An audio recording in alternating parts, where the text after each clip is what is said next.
ज्योत्सना जी और उनके पति जीवन की सारी जिम्मेदारियां पूरी कर चुके थे। पैसे की कोई कमी नहीं थी, तो घूमना फिरना भी लगा रहता था। अरे बेटी के घर जाकर तो मजा ही आ गया, लेकिन विदेश से अच्छा तो देश ही लगता है। अब मन को चैन मिला। अरे लेकिन वहां की औरतें देखिए, कितनी फिट, स्मार्ट और चमकती हुई। आदत से तो बाज नहीं आओगे आप। अरे मजाक कर रहा हूँ यार। अच्छा मैं जरा बाजार होकर आता हूँ। पति बाजार जाता है, जहां उसे एक अजीब सी दुकान दिखाई देती है। अरे ये क्या बात हुई? अंदर आओ 50 के, बाहर निकलो 40 के। हम आपकी 10 साल उम्र कम करते हैं। अरे ऐसा क्या करते हैं भला?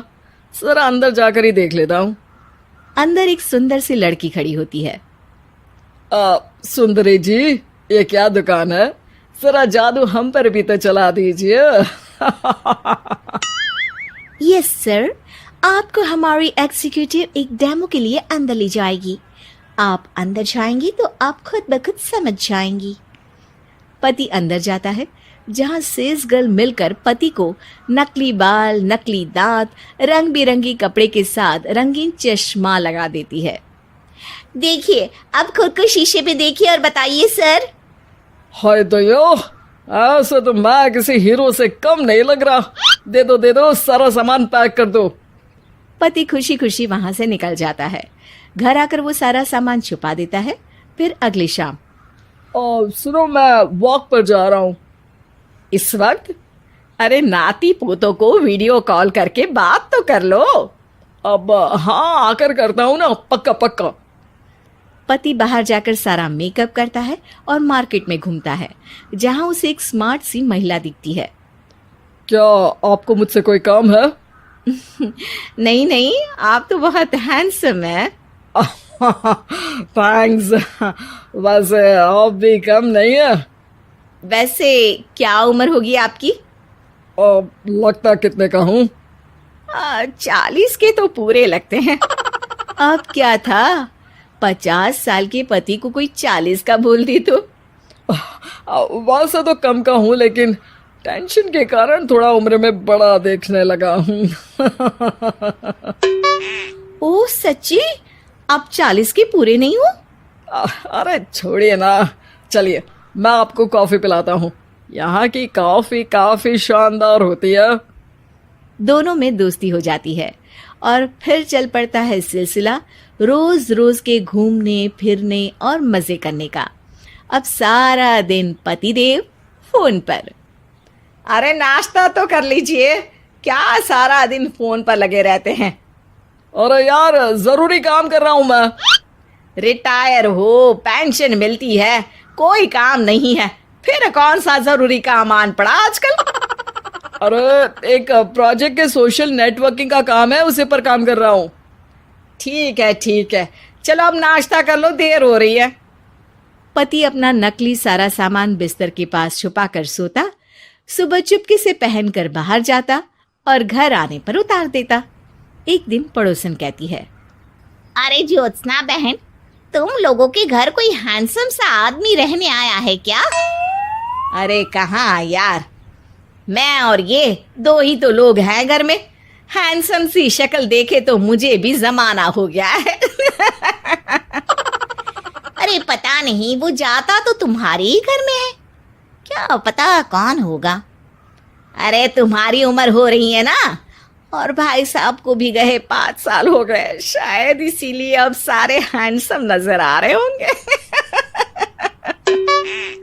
पड़ोसन भी ज्योत्सना की बात पर मुस्कुराकर वहां से चली जाती है। एक दिन, अरे सुनो जी, बहू बेटा और पोता आ रहे हैं, कुछ दिनों के लिए वो हमारे साथ ही रहेंगे। अरे शिट यार, ये क्या है? बेटे ने तो कर ली शादी, अब क्या करने आ रहा है यहाँ पर? अरे कैसी बात कर रहे हो जी, इस उम्र में तो माता पिता तरसते हैं कि बच्चे आकर साथ रहे, लेकिन आप है कि।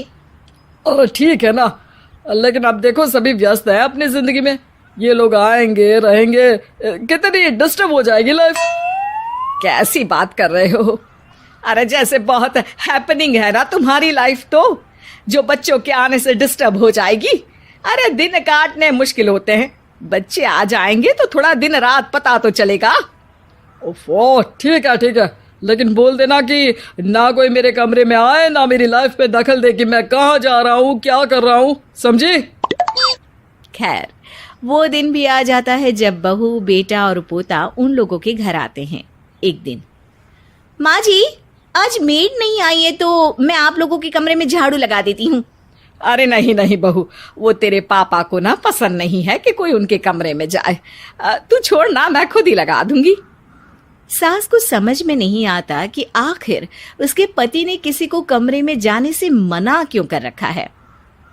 खैर, वो साफ सफाई करके बाहर निकल आती है, लेकिन कहते हैं ना, बच्चा तो अबोध होता है, उसे किसी बात का क्या पता। वो खेलते खेलते दादा के बिस्तर तक पहुंच जाता है और बाहर ले आता है दादा का वो सारा सामान जो वो लगाकर घूमते थे। ज्योत्सना की नजर उस सामान पर पड़ती है। वो बच्चे से पकड़कर कमरे में लाती है और पैकेट खोलकर देखती है। हाय रे दैया, ये क्या? लग रहा है कि आजकल ये प्रोजेक्ट नया मिला हुआ है। बेटे बहू के जाने के बाद ज्योत्सना सोचती है कि वो बात करेगी, लेकिन फिर अरे खुद से बात करूंगी तो मुकर जाएंगे। पता लगाना होगा कि माजरा क्या है। कुछ दिनों बाद, अरे यार, ये बच्चे लोगों के आने से लाइफ ना बड़ी डिस्टर्ब सी रही। मैं कुछ देर के लिए वॉक पर जा रहा हूँ, आराम से आऊँगा 2-4 घंटों के बाद, ठीक है? मैं क्या सोच रही हूँ कि मैं भी आपके साथ चलती हूँ। अरे थोड़ा रिलैक्स मैं भी तो हो जाऊं। हाँ, पड़ोस वाली बुढ़िया के साथ नीचे पार्क में जाकर वॉक करके आ जाओ। अच्छा जी, तुम कार से लॉन्ग ड्राइव के मजे लो और मैं पड़ोस की बुढ़िया के साथ। पति नहीं मानता और अपना पैकेट और कार लेकर निकल जाता है। रास्ते से वो उस महिला मित्र को फोन करता है। हाय ब्यूटीफुल, मैं कुछ दिनों के लिए आउट ऑफ कंट्री था, आज आ गया तो सोचा तुमसे मिल लूं। हाँ, क्यों नहीं, क्लब में आ जाओ। पति क्लब में पहुंचता है, सारा नकली सामान चिपका भी लेता है, लेकिन उसे पता नहीं होता कि ज्योत्सना ने सबका गोंद निकाल दिया है। ओ बेबी, मैंने आपको बहुत मिस किया। मैंने भी। लेकिन वो जैसे ही हंसता है, उसके नकली बाल गिरकर हाथ में आ जाते हैं, जिससे उसका सर गंजा दिखता है। ओ ये क्या? तभी उसका दांत भी हाथ में आ जाता है और ज्योत्सना के पति का सारा बुढ़ापा उसकी दोस्त के सामने आ जाता है। हे भगवान, अंकल जी कौन है आप? क्या ऐसी बात कर रही हो अंकल? मैं तो तुम्हारा दोस्त हूँ। अरे पर हो तो अंकल ही ना। नकली दांत, नकली बाल और क्या क्या नकली है। पति को गुस्सा आ जाता है। वो महिला के बाल पकड़कर खींचता है, जिसके बाद उसका बाल भी उसके हाथ में आ जाता है और महिला के सारे पके बाल सामने आ जाते हैं। ओह, तो तुम भी उसी दुकान से हो? जाओ 50 की निकलो 40 के। हाँ, बढ़िया आई मुझे अंकल कहने वाली। लेकिन ये समझ में नहीं आ रहा कि मेरे बाल और दांत बाहर कैसे आ गए। तभी वहां ज्योत्सना आ जाती है। जी, मेरी वजह से। चलिए इन आंटी जी को नमस्ते कहिए, फिर घर चलते हैं और वहां मैं बनाऊंगी आपको 40 का।